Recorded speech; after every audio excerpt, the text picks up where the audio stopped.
Hi, this is Kathleen from Bailey Academy, homeschooling mom of five and homeschooling three of them, ages 9, 11, and 15.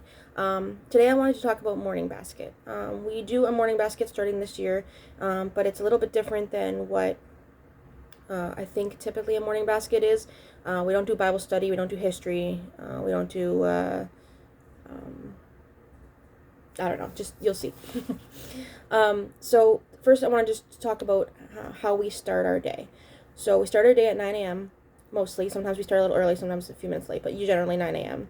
And I start with announcements. Now, I know that's a very public school thing to do, and I made a YouTube short the other day explaining why I do announcements, what kind of announcements would I possibly have to say.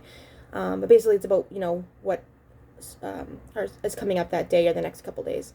So check out that short if you want to know. It's less than a minute. And then after that, we typically, it says we do journal, but we haven't been doing it lately, kind of getting sick of it, taking a break. But the reason for journal, again, I know it sounds like a school thing. The reason we do that is because my kids needed help with with printing and neatness and writing and stuff. So I gave them extra practice every day to doing that. So if we do it, we don't skip it, it's journal. Then we start what I consider our morning basket. Now, what we do for morning basket is different every day. First of all, you should know that Friday we do schools differently, so there's no morning basket on Friday. Monday and Wednesday we do a character trait. At least that's what we're doing this year. There's a different character trait each month, and so for example, this month is positivity. So I find activities that we can do, both worksheets or crafts, not crafts, but like worksheets or art or games or stories that we can do related to the character trait, and then we do those. So Monday and Wednesday we're working on our character trait of the month. On Tuesday we do poetry tea time, although we do not always do poetry. It's more like a laid back thing. Don't picture us with a clean table and a tablecloth and fine china tea and reading soft poetry with music in the background. That's not what poetry tea time is for us. I mean, if you do that, great, but just doesn't work for us. So we make tea. Sometimes we have cookies or chips or baked goods, depending on what we have in the house, if we have anything. And then we sometimes read poetry, just from our poetry books that we own, or if we're like learning. But so, for example, this month is positivity, so I might read one Tuesday of the month. I might read some poems related to our character trait. But we also do other stuff too. So if I have any special activities for upcoming holidays, like we just recently did Valentine's Day stuff on our last Tuesday, it was also our 100th day of school, so we did 100th day of school stuff that day. If there's just something special we do, like for example, my high schooler one Tuesday presented some ASL that she was learning and taught us a few words. So you can really do anything during tea time. It doesn't have to always be poetry. And then on Thursday we do critical thinking. I think that's really important to encourage critical thinking skills, and I found lots of free and cheap resources online and workbooks and stuff like that.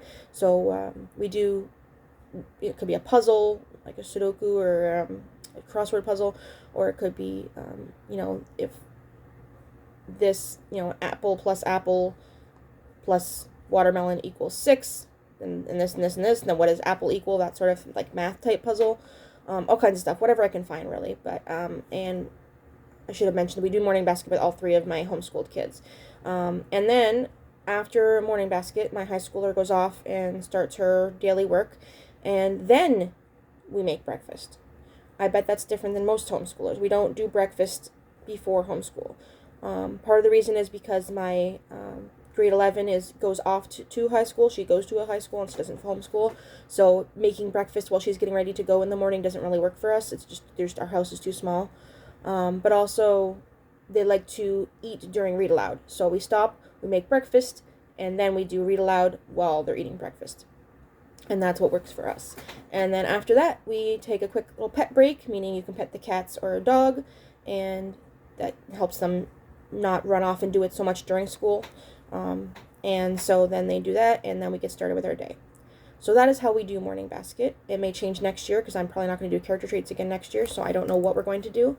But it doesn't take very long. It's not like an hour-long morning basket of extra stuff that, some people are like, might think they don't do morning basket because they don't have time for it. It's just a quick character trait, tea time or critical thinking that we do. And we do school differently on Friday. So like I said, we don't do morning basket on Friday. So yeah, that is basically what we do for our morning. I'm curious to know if you want to comment in the comment section if anybody else doesn't do breakfast before school, because I haven't heard that one yet. And if, tell me what your morning basket is like. I'd like to know what you do. So that's it for now, and please subscribe and like my video if you enjoyed it or want to see more. And yeah, that's it for now. Bye.